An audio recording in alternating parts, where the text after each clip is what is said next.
exceedingly, abundantly, above all you could ask for, according to. Puissant, je te bénis, je te remercie. Et je viens encore te rendre gloire et grâce. Je vais encore m'effacer afin que ton Esprit Saint puisse agir car tu connais les cœurs et les pensées. Je vais encore te glorifier, ô Père, car tu es ce Dieu merveilleux. Et lorsque nous entendons vraiment tes bienfaits, nous pouvons qu'exprimer vraiment, Seigneur, notre reconnaissance comment tu es merveilleux. Voilà, en ce moment, Père, je veux vraiment te demander ta grâce sur ton peuple, sur tes enfants, afin que, au nom de Jésus-Christ, Seigneur, que tu puisses vraiment nous donner vraiment ce dont nous avons besoin ce jour, et que ton nom seul soit béni au nom de Jésus. Sois béni, Père, sois glorifié, sois exalté, au nom de Jésus-Christ. Amen. Amen. Je vous prie de vous asseoir. Gloire à Dieu. Merci, Seigneur. Ce matin, j'ai à cœur de vous parler du serviteur de Dieu. Le serviteur de Dieu, quelles sont ses qualités, quelle est sa fonction, quel est son rôle. Dieu nous a donné des serviteurs, c'est pour que l'Église puisse vraiment avancer, puisse vraiment entrer dans la volonté de Dieu. Le rôle des serviteurs, déjà pour le moment, c'est de pouvoir servir les autres. Jésus lui-même, il a laissé son trône de gloire. Il est venu sur la terre pour pouvoir servir, pas pour se faire servir. Pourtant, c'est lui le maître, c'est lui le Seigneur des Seigneurs. Et nous, en tant que serviteurs, on doit avoir cette même attitude, cet même comportement. Le serviteur n'est pas là pour se servir ou bien pour être servi. Le serviteur est là pour pouvoir être disponible dans la main de Dieu pour ses enfants, pour les hommes qu'il côtoie. Parce qu'on ne peut pas dire qu'on aime Dieu et alors que les hommes qu'on côtoie, si on les méprise, c'est qu'on n'a rien compris. Donc servir Dieu, c'est d'abord servir ceux qui sont autour de nous. Et au travers de cela, celui qui voit verra vraiment Dieu à travers cela. Et c'est pour cela que le Seigneur nous appelle vraiment et avoir vraiment de la considération pour ceux que nous côtoyons. Parce que Dieu aussi a un plan merveilleux dans leur vie. Il n'y a pas plus belle chose que de servir l'Éternel. La plus belle chose qu'un homme peut avoir dans sa vie, cette grâce, c'est de pouvoir servir le Dieu très haut, le Dieu merveilleux, le Dieu glorieux. C'est quand même un privilège quand Dieu vous appelle pour pouvoir le servir, ou bien encore quand Dieu vous utilise pour glorifier son nom, c'est vraiment une grâce. Parce que nous qui sommes que des mortels, Dieu il choisit qui il veut afin que son nom soit béni, afin que son nom soit glorifié, afin que des hommes puissent venir à la vie.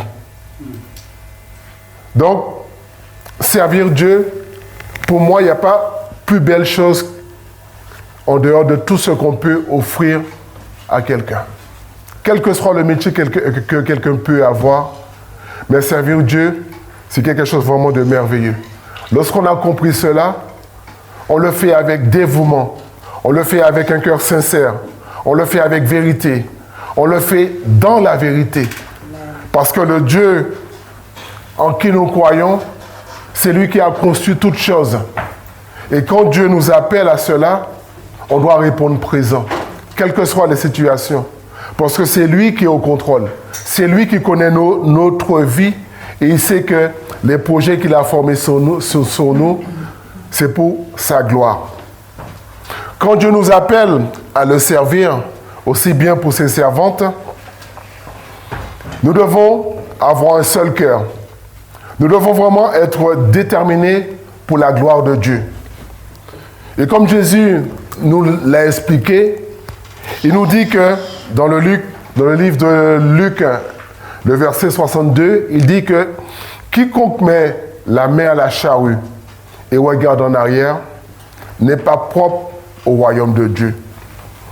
Et d'autres versions disent n'est pas bon pour le royaume de Dieu.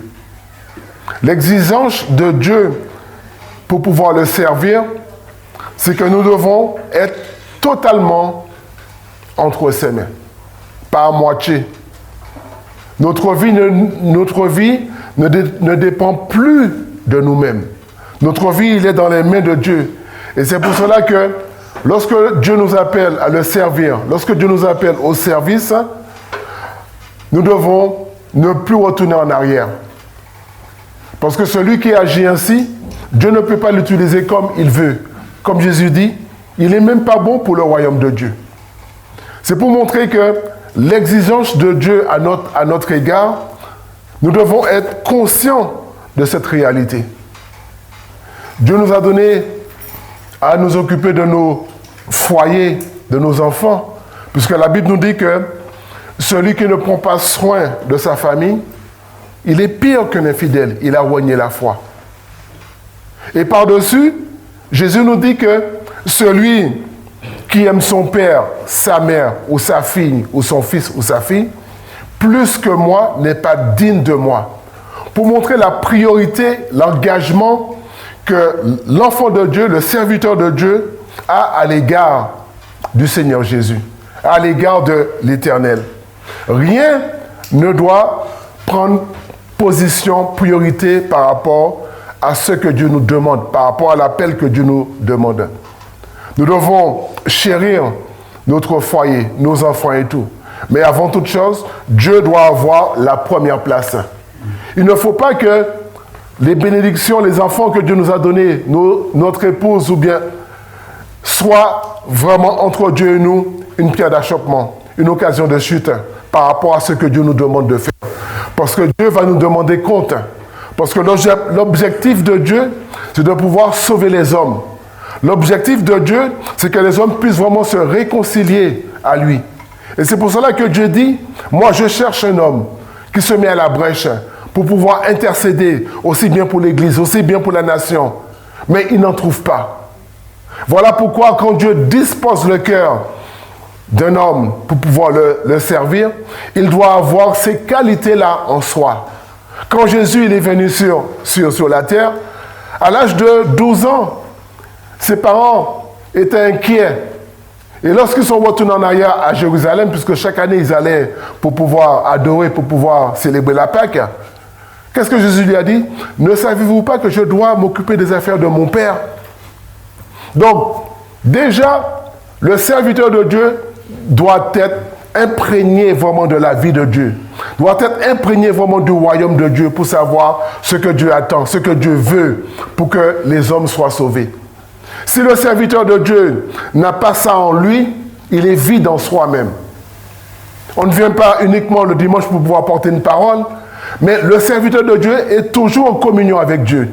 Parce que l'Esprit de Dieu veut lui révéler les choses, veut lui montrer comment faire, veut lui montrer comment agir, veut lui montrer comment obtenir pour la gloire de Dieu, comment agir pour que des hommes soient sauvés, pour que des hommes soient délivrés. Donc, cette communion-là, le serviteur de Dieu doit l'avoir constamment, constamment. Cette relation intime avec Dieu. Le matin, lorsqu'on se lève, la journée, on doit être connecté à notre Dieu.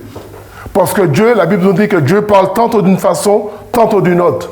Et on doit être réceptif à cela pour savoir qu'est-ce que Dieu veut, quelle orientation, comment je dois faire pour que Dieu soit loué, pour que Dieu soit glorifié.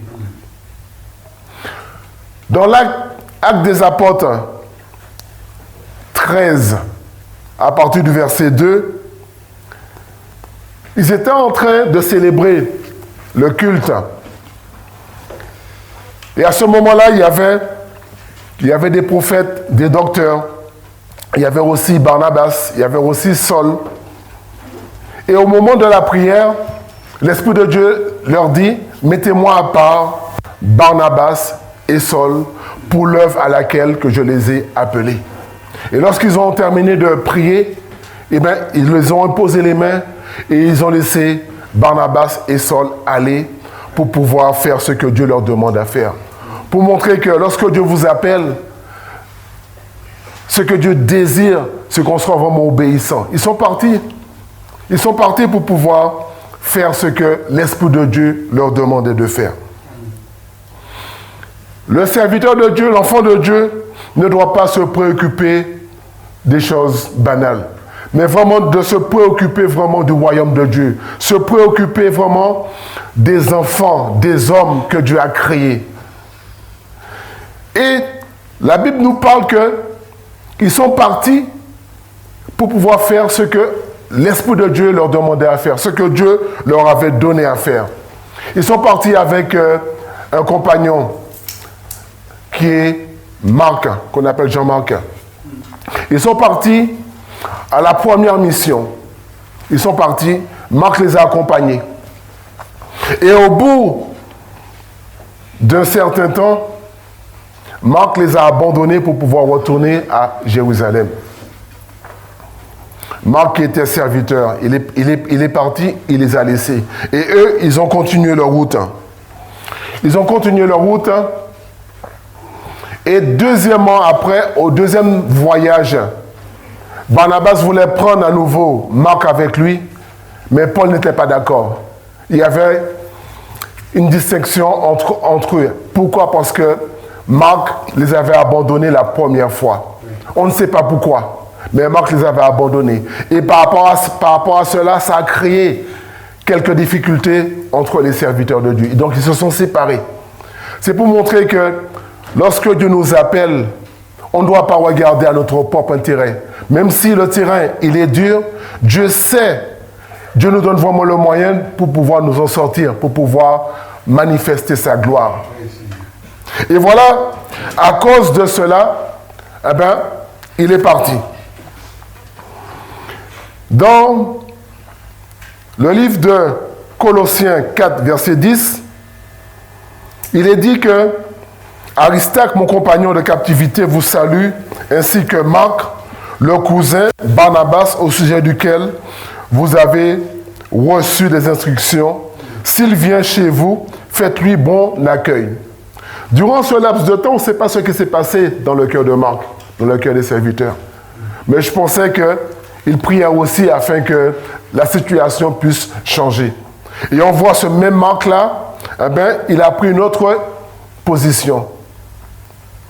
Plus loin après, on voit aussi dans 2 Timothée 4, 11, Luc est seul avec moi, prends Marc et mène-le avec toi, car il m'est fort utile dans le service. Donc il avait déjà grandi, il avait déjà compris quelle était l'importance de servir Dieu, quelle était l'importance de donner la priorité au Seigneur. Et l'apôtre Paul va encore beaucoup plus loin. Il dit, dans 1 Pierre 5, 13, il dit, l'élu qui est à Babylone vous salue, même mon fils Marc. Il appelle aujourd'hui mon fils, qui veut dire qu'il a appris, il a compris des choses pour pouvoir, demain, pour pouvoir enseigner ce qu'il a reçu. Donc, l'enfant de Dieu, le serviteur est là pour pouvoir grandir, le serviteur est là pour pouvoir porter, pour que le peuple puisse grandir, pour que le peuple puisse vraiment manifester la gloire de Dieu dans sa vie, dans la vie de l'Église. Cette responsabilité-là que Dieu nous donne, nous devons être vraiment conscients que Dieu nous demandera compte.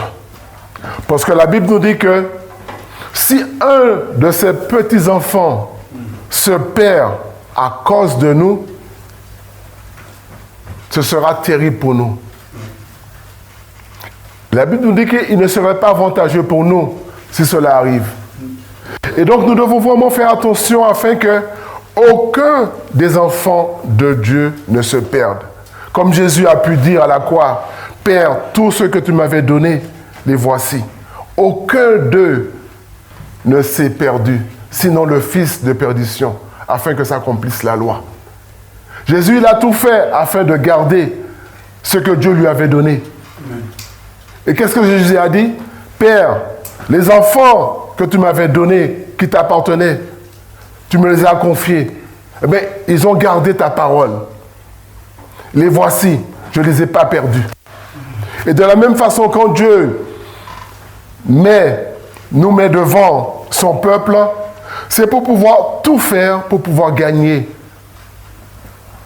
les enfants de Dieu, pour pouvoir gagner le peuple de Dieu, pour pouvoir les amener au royaume de Dieu. Et le serviteur doit avoir aussi un comportement. Le serviteur doit avoir aussi une maîtrise. Le serviteur doit avoir de la reconnaissance. Le serviteur, lui, ne doit pas faire n'importe quoi, de peur de scandaliser un des petits-enfants de l'Éternel. Matthieu 18 nous dit que si quelqu'un scandalisait un de ces petits qui croient en moi, ou encore si quelqu'un était une occasion de chute pour un de ces petits qui croient en moi, il vaudrait mieux pour lui qu'on suspend à son cou une meule de moulin et qu'on le jette au fond de la mer. Combien l'enfant de Dieu est précieux devant Dieu. Et le serviteur de Dieu doit avoir cela à cœur. Le serviteur de Dieu doit savoir que l'enfant de Dieu compte énormément pour Dieu. Et ce n'est pas en vain que Jésus a été à la croix. Jésus a été à la croix pour pouvoir sauver l'humanité, sauver les hommes, sauver ceux qui croient en lui. Et le serviteur ne doit pas faire ce qu'il veut.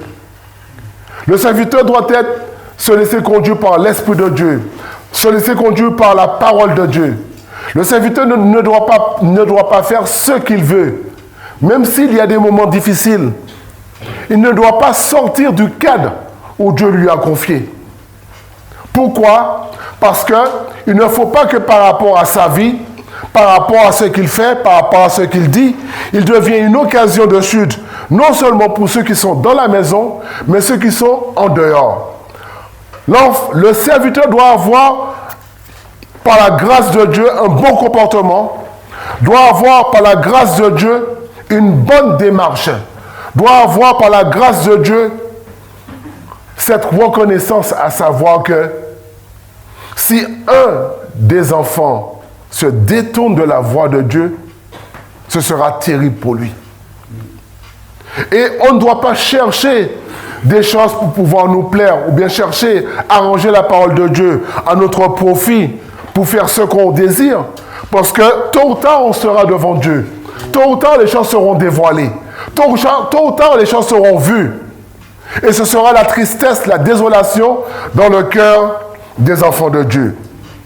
Et c'est pour cela que Dieu nous dit, ne soyez pas un scandale, ne soyez pas une pierre d'achoppement, ni pour le grec, ni pour le juif, ni pour l'église de Dieu. Le serviteur, l'enfant de Dieu, doit avoir cette responsabilité-là, doit avoir cette reconnaissance. Le serviteur n'est plus livré à lui-même. Le serviteur ne peut plus rien faire de lui-même.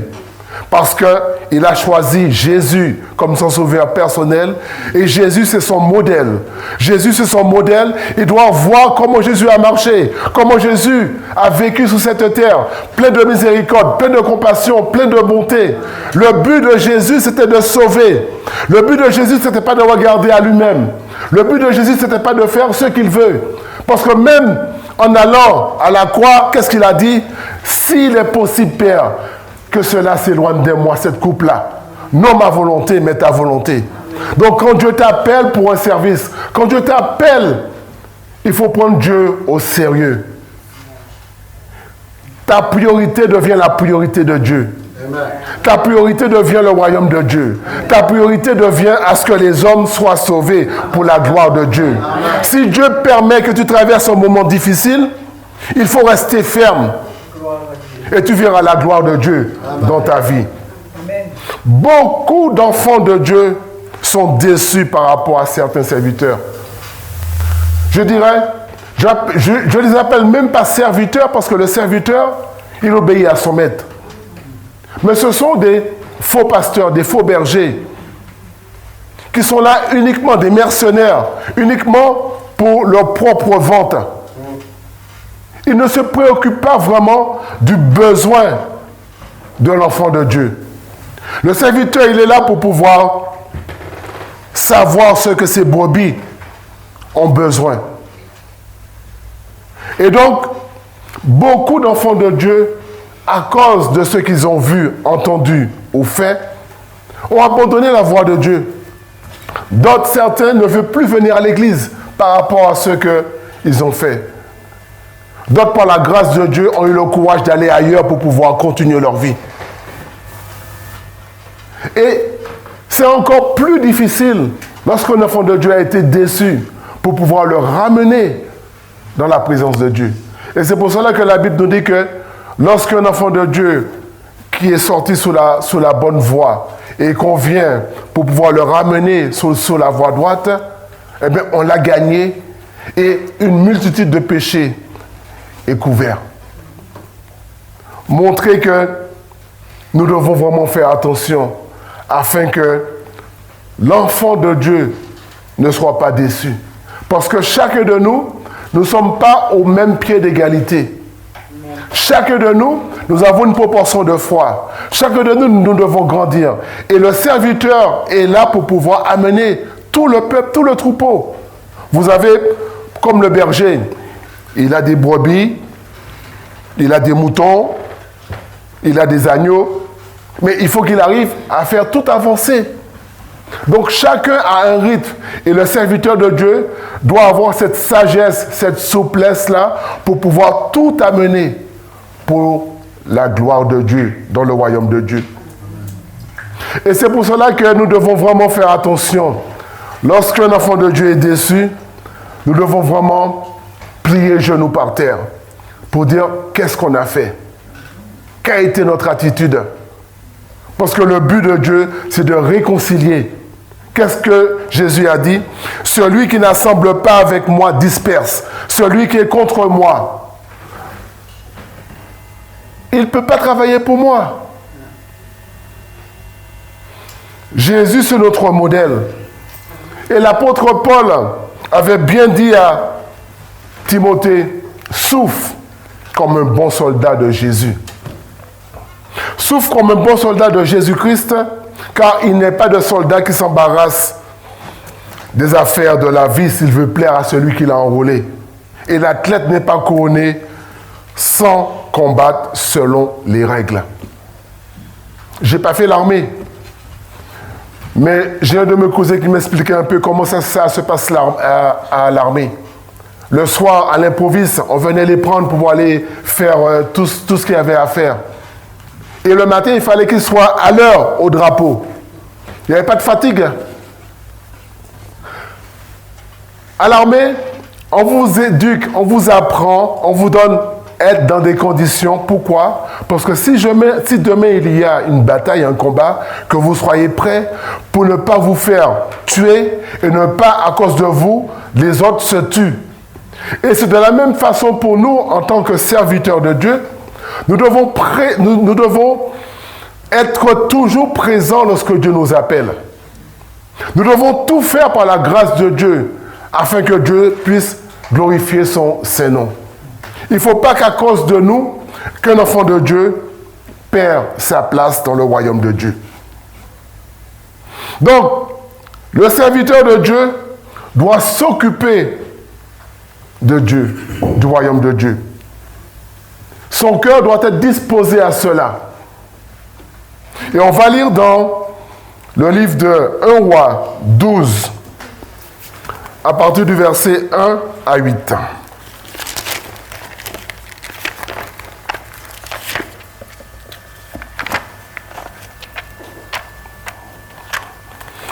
« 1 Roi 12, à partir du verset 1 à 8.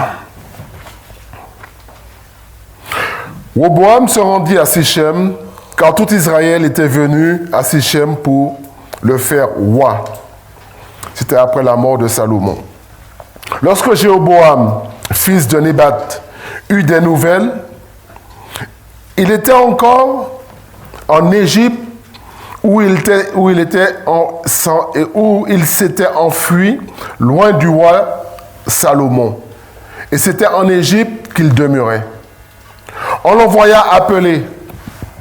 Alors Jéroboam et toute l'assemblée d'Israël vinrent à Roboam et lui parlèrent ainsi.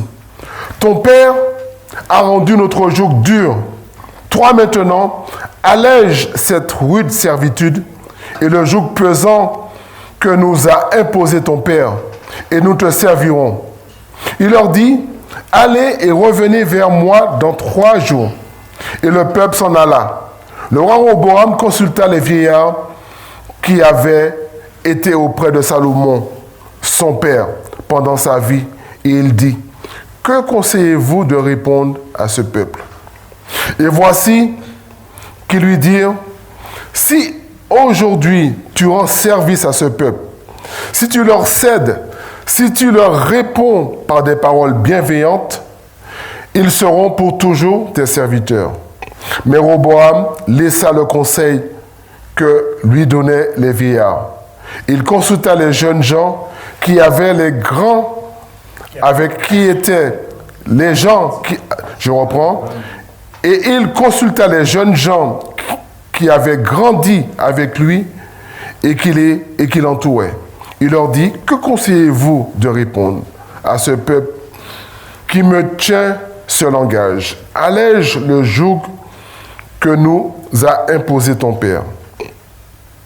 Je m'arrête là. On connaît la suite. Voici un roi, après la mort de son père, au lieu d'écouter l'instruction des sages par rapport à ce que Jéroboam est venu lui demander, il est venu lui demander, si tu allèges notre fardeau, on continuera à te servir. Mais ce qui s'est passé, Roboam n'a pas tenu conseil des sages.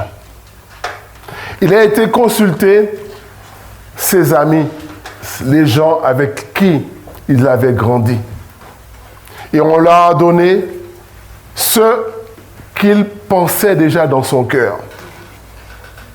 En fin de compte, Roboam ne voulait pas écouter les anciens parce que son cœur était déjà mal disposé.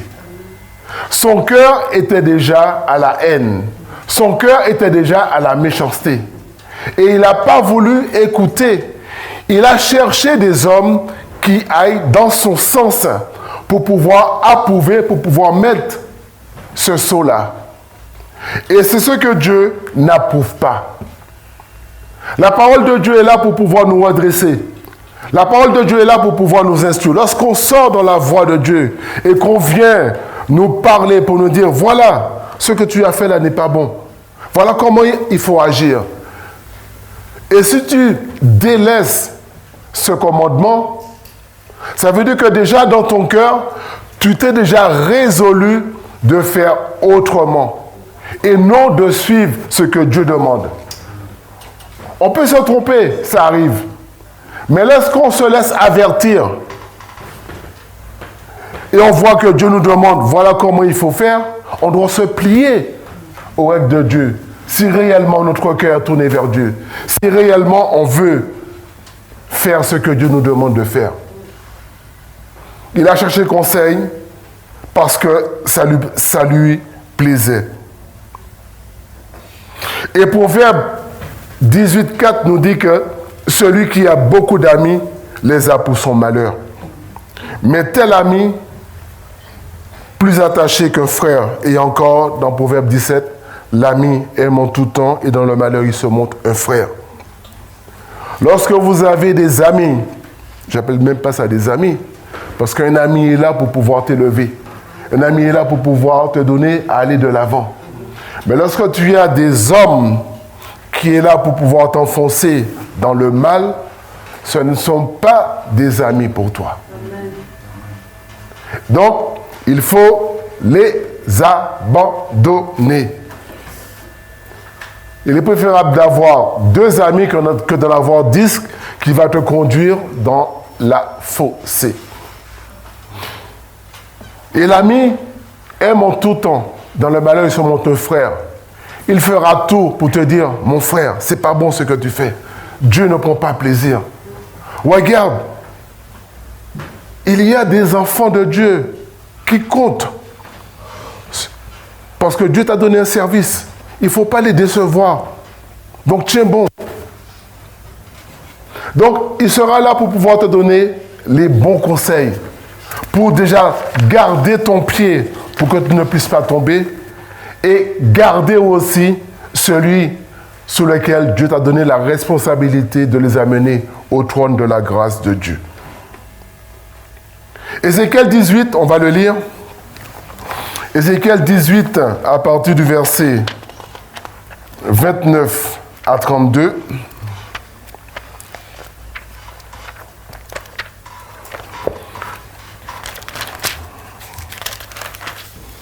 Ézéchiel 18, à partir du verset 22 à 32. Et voilà ce que la Bible dit. Parce que les hommes, lorsqu'ils ne veulent pas obéir, cherchent toujours quelque chose que Dieu a fait qui n'est pas bon. Et Dieu, dans sa gloire, dans son amour, lorsqu'il voit un homme dans le chemin de la mort, lorsqu'il voit un pécheur dans la voie de la mort, il veut le reprendre pour qu'il puisse se détourner pour pouvoir vivre. Il y a certains hommes, pour eux, bon, quand quelqu'un fait le mal, eh bien pour lui, c'est la mort assurée. Il ne faut pas retourner en arrière. La maison d'Israël dit, la voie du Seigneur n'est pas droite. Est-ce ma voie qui n'est pas droite, maison d'Israël? Ne sont pas plutôt vos voies qui ne sont pas droites? C'est pourquoi je vous jugerai chacun selon ses voies, maison d'Israël, dit le Seigneur l'Éternel. Revenez et détournez-vous de toutes vos transgressions, afin que l'iniquité ne cause pas votre ruine. Ou encore, revenez et détournez-vous de tous vos crimes, afin que vos fautes ne soient pas une pierre d'achoppement. Il ne faut pas que, par rapport à ce qu'on vit, ce qu'on fait, qu'on devienne une pierre d'achoppement pour quiconque. Un homme a trop de valeur, une âme a trop de valeur devant Dieu. Rejetez loin de vous toutes les transgressions par lesquelles vous avez péché. Rejetez loin de vous tous les crimes qui vous ont rendu criminels. Faites-vous un cœur nouveau, un esprit nouveau. Pourquoi mourriez-vous, maison d'Israël? On doit veiller sur son cœur. On doit retourner à la source. On doit obéir complètement à ce que Dieu nous demande. Et comme la Bible nous dit, lorsqu'on fait quelque chose qui va mettre en péril un de ses enfants, Dieu nous appelle des criminels parce qu'on le conduit à la mort. Et ce que Dieu veut, c'est que les enfants puissent vivre. Ce que je désire, je ne désire pas la mort de celui qui meurt, dit le Seigneur, l'Éternel. Convertissez-vous et donc vivez. Il y a aussi Élie. Et là aussi, ça nous donne vraiment une bonne leçon pour savoir que Dieu ne plaisante pas. C'est un Dieu d'amour, mais c'est aussi un feu dévorant. Dieu désire qu'on l'honore. Dieu désire qu'on le respecte. Élie était au service de Dieu, serviteur de l'Éternel. Il avait 2 fils. Et la Bible nous dit que les fils ne connaissaient pas Dieu. C'était des vauriens. Pourtant, son père est serviteur de l'Éternel. Et ses fils faisaient n'importe quoi au moment du sacrifice. Ils couchaient même avec les femmes. Et Dieu a repris Élie. Et voilà ce que Dieu va dire à Élie dans 1 Samuel 2, versets 22 à 25.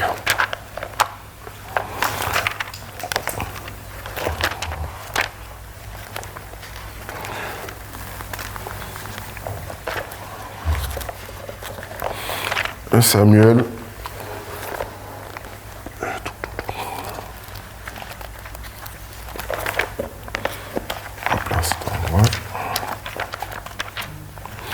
Donc 1 Samuel 2, 10. On va lire le verset 22 à 25. Je fais la lecture. Élie était fort âgé et il apprit comment ses fils agissaient à l'égard de tous Israël.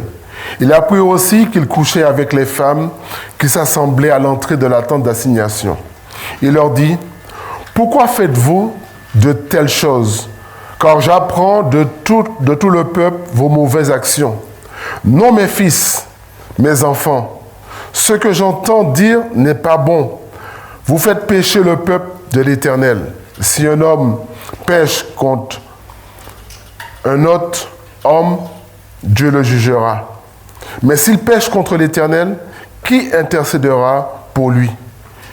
Et ils n'écoutèrent point la voix de leur père, car l'Éternel voulait les faire mourir. »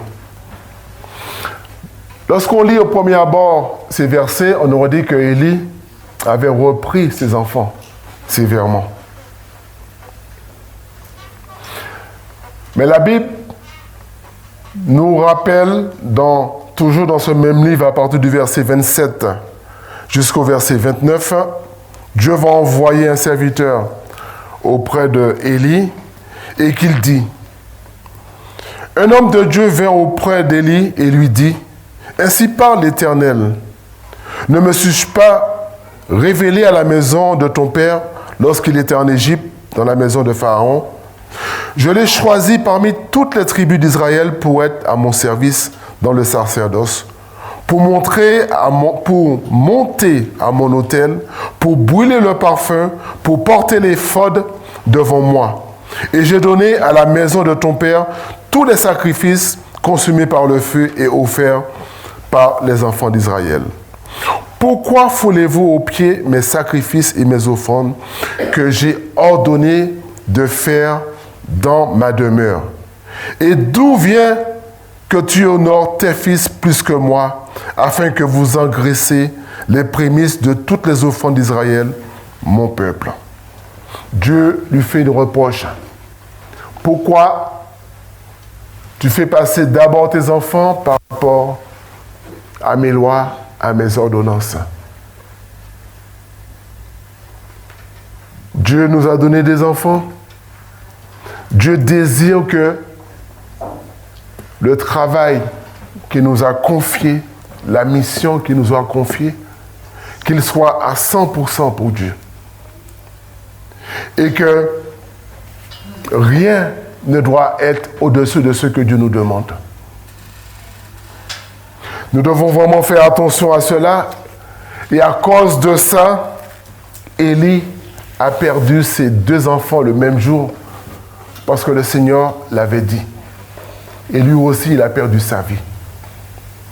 Vous voyez, lorsqu'on n'obéit pas à Dieu, lorsqu'on fait passer des choses au-dessus de ce que Dieu nous demande, eh bien, il faut s'attendre aux conséquences. Servons Dieu. Servons Dieu.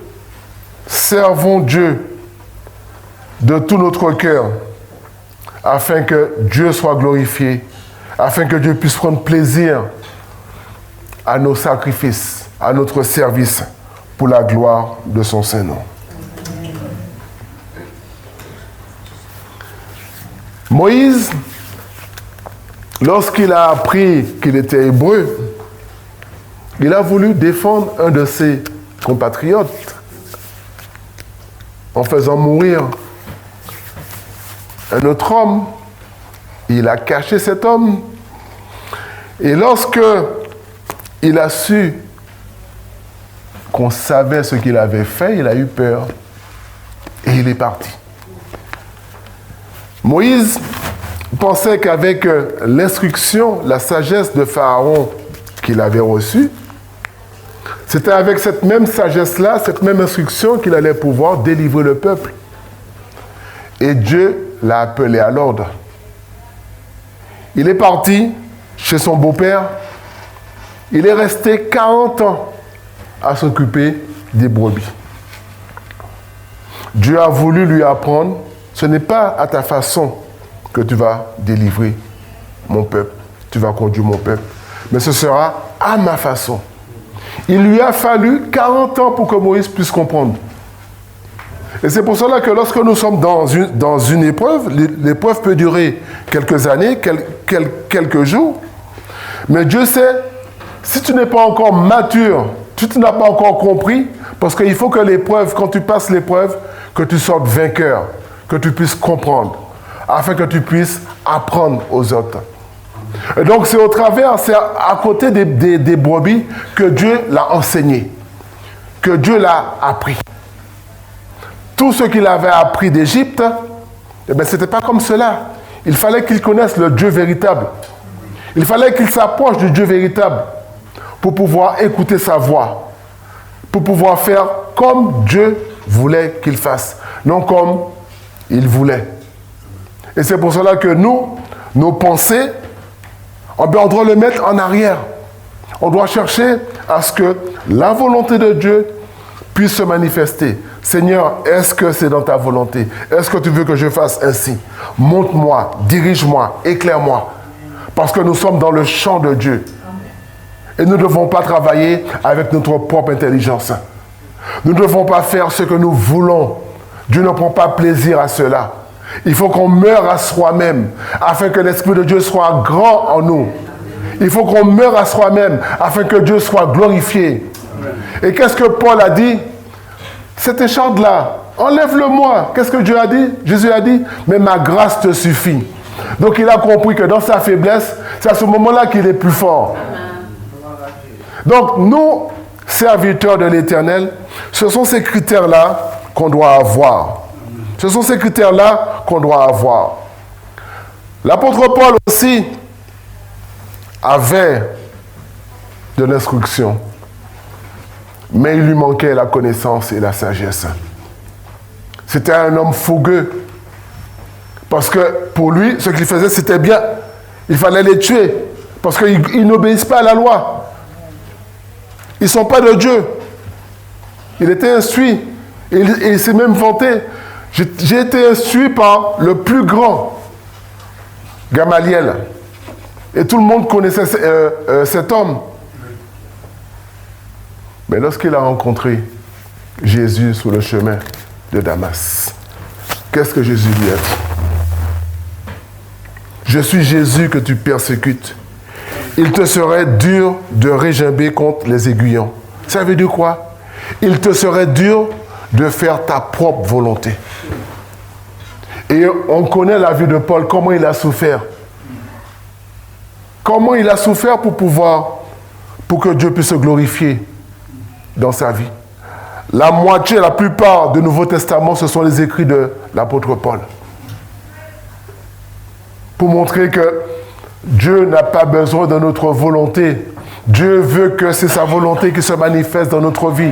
Nous sommes que des instruments dans la main de Dieu, où Dieu veut glorifier son nom, où Dieu veut rassembler son peuple, où Dieu veut manifester sa gloire. Nous sommes que des instruments à condition que nous marchons selon les principes de Dieu. Sinon, on paiera les conséquences.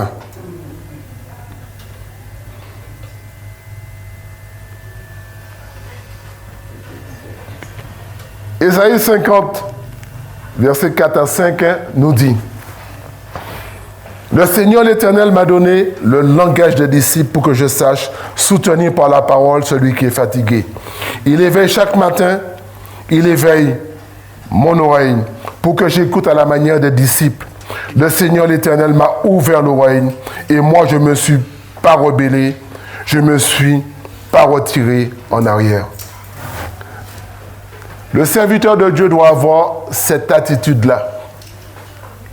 Il faut qu'il écoute ce que Dieu lui demande. Il faut qu'il soit toujours en éveil. Il faut qu'il soit toujours attentif à ce que Dieu veut lui dire, afin que son nom, le nom de Dieu, soit béni.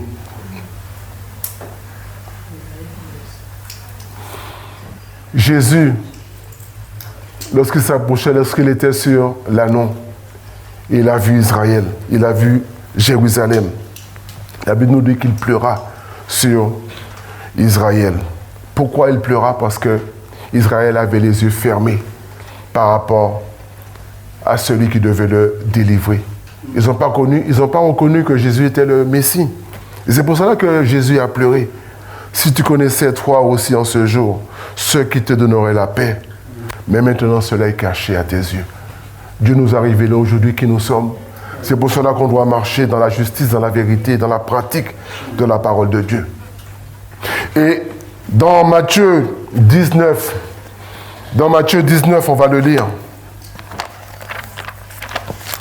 Matthieu 19, à partir du verset 12, qui dit, Jésus dit, « Car il y a des eunuques qui le sont dès leur ventre de leur mère. Il y en a qui se sont devenus par la main des hommes. Il y en a qui se sont rendus tels eux-mêmes à cause du royaume des cieux. Que celui qui peut comprendre, comprenne. » Ça veut dire quoi? Ça veut dire Dieu a choisi des hommes depuis le ventre de leur mère pour qu'ils soient serviteurs de l'Éternel. C'est le plan de Dieu.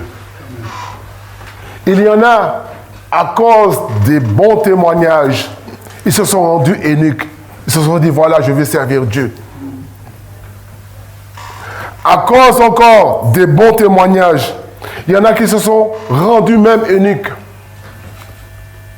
Pour montrer que lorsque Dieu vous ouvre les yeux pour voir la splendeur de son royaume, vous abandonnez tout pour pouvoir servir ce Dieu merveilleux, ce Dieu glorieux. Et le serviteur de Dieu, son rôle, c'est ça. C'est d'amener le peuple à voir la beauté, la splendeur de la gloire de Dieu. La Bible nous enseigne que Moïse, il a rejeté tout. Moïse était prince en Égypte. Un prince, il a tout. Il a des richesses, il a tout. Mais Moïse a regardé tout cela comme de la boue. Il a préféré se tourner vers le Dieu véritable. Il a préféré gagner Christ. Regardez tout ce que le monde peut leur offrir. Et c'est pour cela que lorsqu'il a appris qu'il était hébreu, il a refusé qu'on lui appelle qu'il est le fils de la fille de Pharaon. Il ne voulait pas, il appelle ça des jouissances éphémères, parce que Dieu lui a ouvert les yeux. Beaucoup courent après l'or, après l'argent, après des richesses. Si Dieu a décidé de vous bénir, Dieu va vous bénir. Amen. Mais ce n'est pas la priorité. Amen. Il faut que nos yeux soient fixés vers l'Éternel. Et je dirais, ceux qui se confient dans leur richesse se confient en peu de choses. Même à leurs yeux, c'est beaucoup. Parce que ceux qui peuvent acheter comme des bijoux et tout, peuvent valoir plus qu'une vie entière de quelqu'un qui travaille toute sa vie. Pour lui, c'est beaucoup. Mais je dirais que pour moi, c'est peu. Vous savez pourquoi? Non seulement ces bénédictions, ces richesses sont éphémères, mais ça restera sur la terre. Et là où je veux vous amener par la grâce de Dieu, parce que eux, moi je me dis, ils se contentent des miettes. Mais moi je veux plus que cela. Et ce que je veux par la grâce de Dieu, et ce que je veux que vous ayez, ce que je veux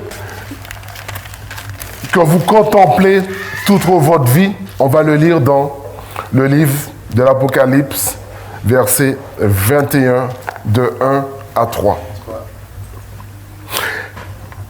Qui parle de la nouvelle Jérusalem, la Jérusalem céleste. Puis je vis un nouveau ciel une nouvelle terre, car le premier ciel et la première terre avaient disparu et la mer n'était plus. Et je vis descendre du ciel d'auprès de Dieu la ville sainte, la nouvelle Jérusalem, préparée comme une épouse qui s'est parée pour son épouse.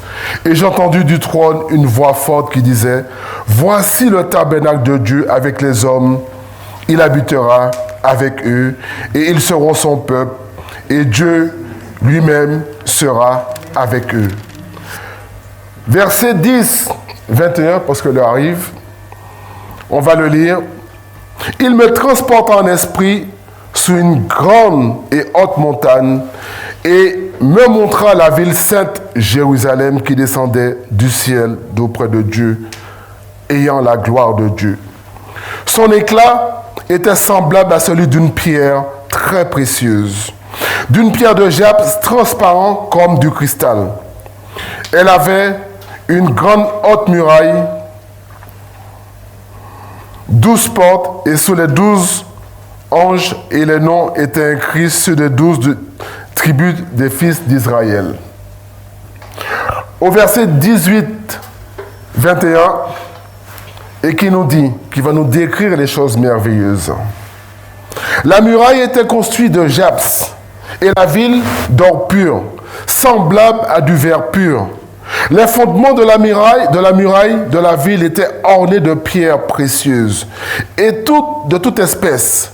Le premier fondement était du jaspe, le second du saphir, le troisième de calcédoine, le quatrième d'émeraude, le cinquième de sardonyx, le sixième de sardoine, le septième de chrysolite, le huitième de béryl, le neuvième de topaze, le dixième de christopase, le onzième d'hyacinthe, le douzième d'améthyste.